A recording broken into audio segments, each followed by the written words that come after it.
Let's try something different. A song lyric analysis. Yeah, I'm a huge music fan. I mean, who isn't? Are there any music haters out there who just despise music in general? Any anti-sound people kicking about? Anyway, the plan is to weave some writing advice into a song analysis. It may not even work, but certain failure's no reason to quit, is it? No, that's actually a great reason to quit, but it doesn't matter. Today's lyricist is Brian Fallon from the Gaslight Anthem. Brilliant songwriter. Does anyone, like me, need a positive charge today? Alright, let's just do it. No fluff writing advice. Cut the fluff! I don't know how copyright works, so here's the first verse, sung by me, poorly. Sorry, no refunds. Where did you go? I would say that to myself often, like I was dressing up for a coffin to lie down in. I can't say I know. I was overcome in the distance. I was lost in my own incidents in my mind. Were you calling me from outside of a dream? I bet that was worse than you could have imagined, like I was berating you from inside of a nightmare. Anyway, where did you go? Such a powerful opening line that anyone can relate to. We've all had moments where we lost ourselves, yeah? Or is it just me who's forever lost at sea, floating on a raft crudely constructed of false hope? Anyway, the lyrics draw you in right away with a thought-provoking line. As a listener, I'm on the hook. I would say that to myself often. Notice the would. It's not I say that to myself often. It's I would say, as in I used to do that, don't anymore. It implies something changed. Now I'm intrigued. What happened? Is everything sweet now? Tell me more. See, the story has forward momentum. Like I was dressing up for a coffin to lie down in. Whenever you use death-related imagery, like a coffin for example, you will evoke certain thoughts and feelings. In this case, it highlights the bleakness of the situation, the severity of the hinted mental health struggles. Yes, when writing, use imagery, symbolism and figurative language to get your message across. I can't say I know, I was overcome in the distance. I can't say I know what this line really means. Maybe something about struggling and keeping people distant so they don't notice. Either way, the point I want to make here is, when songwriting, your lyrics don't need to make immediate or even any sense. I never gave this line much thought until I read it. Listening to the song, I just heard it, accepted it, and moved on with my life. It's a good way to be.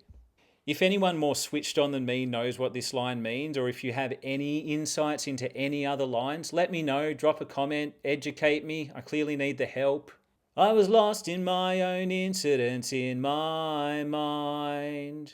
Another relatable line that helps solidify the situation in the listener's mind, the disconnectedness, the being consumed by your own thoughts, also known as being human. Were you calling me from outside of a dream? Oh, another powerful line. So much expressed in just that one sentence. It perfectly encapsulates that feeling of being stuck in a certain mental state and trying to see through the dreamlike fog. No one can get through to you because you're not quite grounded in reality. The people trying to pierce the fog and help aren't in the dream with you, so they can't understand what you're experiencing, and you can't clearly hear what they're saying. Their words don't cut through. Look, I could be completely misinterpreting this line. I'm not here to slap a definitive meaning on anything, but the point is, you can say a lot with very few words. Look at how much meaning's crammed into that one line. When writing, cram your lines with meaning. Chorus time, oh, here we go. I wanna live, I wanna love you a little longer. I was invincible many years ago when I was so much stronger. I wanna smile like a letter from an old friend. My arms are wide as oceans, how I've missed you, and feeling good to be alive. I wanna live, I wanna love you a little longer. Look, we're getting some positivity as the song progresses, just like we were promised. Always deliver on your promises. The first verse talks about the person's struggles, the obstacles, the conflict, the same elements we use in conventional storytelling, and the chorus offers a solution, the win. It presents hope among the despair. In storytelling, you need that contrast. Too much positive and readers get bored. Too much negative and they can become disconnected. If everything's bad, always, why care? What do we have to hope for? You could almost take that as a candid commentary on life. Almost. I was invincible many years ago when I was so much stronger. Ah, yes, how the passage of time wears all things down. Solid line. I want to smile like a letter from an old friend. Let's talk about this line. Smile like a letter from an old friend. Letters don't smile. And why isn't your friend using email? Jokes aside, this is a brilliant line. It's a weird metaphor that doesn't quite make sense if you overanalyze it, but makes perfect sense if you just let it be. Let it flow by with the progression of the song.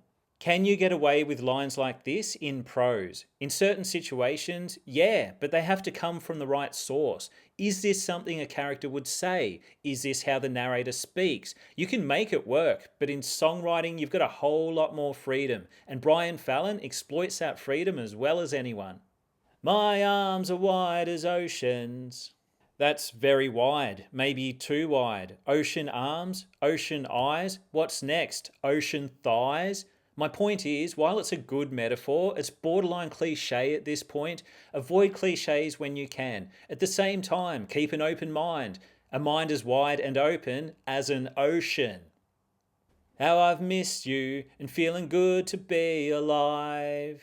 Oh, there's that positive charge. Let the good times roll. Let's roll right into the second verse.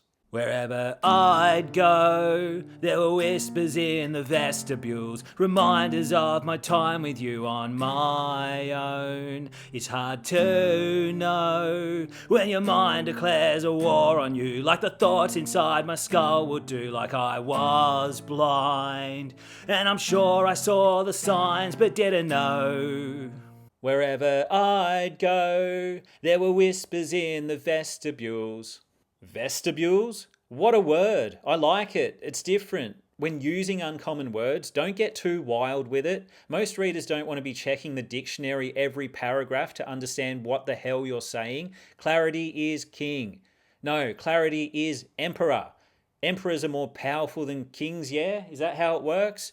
Let's take it further. Clarity is God. Seriously, when writing, place clarity above all else.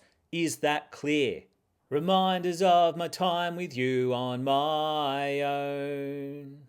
Great contradictory line that makes you think. With someone, but alone? What? I assume he's talking about his thoughts. Nothing worse than being alone with yourself. Ugh. It's hard to know when your mind declares a war on you. This line's great for building the intensity of the struggle. War's a powerful word choice. It's not a scuffle, it's not a fight, it's not even a battle, it's a full-blown war. Word choices matter. Like the thoughts inside my skull would do, like I was blind. This might be the weakest line in the song. It's repeating information, sort of. Thoughts and mind are both waging war, but they're basically the same thing. Do we really need it restated? And the blindness to the situation's already been implied, and what does a thought war have to do with being blind or ignorant anyway? Hey, maybe I'm just blind to the deeper meaning of this line. Whatever the case, try to avoid unnecessary repetition in your writing and ensure you're expressing congruent thoughts in each line. With the thought war and the blindness, it seems like two separate ideas crammed into the one line. It's often better to split unrelated thoughts into separate sentences to avoid confusion. I'm talking from a prose perspective. Songwriters tend to get away with a lot more. Honestly, they're a bunch of word bandits. And I'm sure I saw the signs but didn't know. There's almost a futility to this line. The signs were there, I just didn't know how to read them. It really hammers home the confusion, uncertainty, and even ignorance that can accompany mental health issues. Another example of saying a lot with very few words. A great skill to develop as a writer. Should we do the bridge too? Yeah, we've come this far, might as well. I need a spark, I need a positive charge. Plug it into my brain and make me love my life again. I won't analyse each line, but you can see how we've moved from the problem discussed in the verses to the solution, a spark, a positive charge, a resolution to the central conflict, the thought war. After the bridge, there's another chorus and then an outro, a positive outro. The song finishes with a positive charge. Whatever you're writing, even if it's prose, you can learn a lot from songwriters and poets that will enhance your work. So this video was very experimental. I don't know if it was useful or not, but if you want more no fluff lyric analyses, let me know in the comments. There's no point me shouting into an empty forest, or maybe there is. I enjoyed myself. Hopefully someone out there enjoyed themselves too. And maybe go listen to the actual song. It sounds a lot better than the noise I made. If you enjoyed this video, hit subscribe. If you didn't enjoy this video, hit subscribe anyway, and hate watch my content. That's always fun.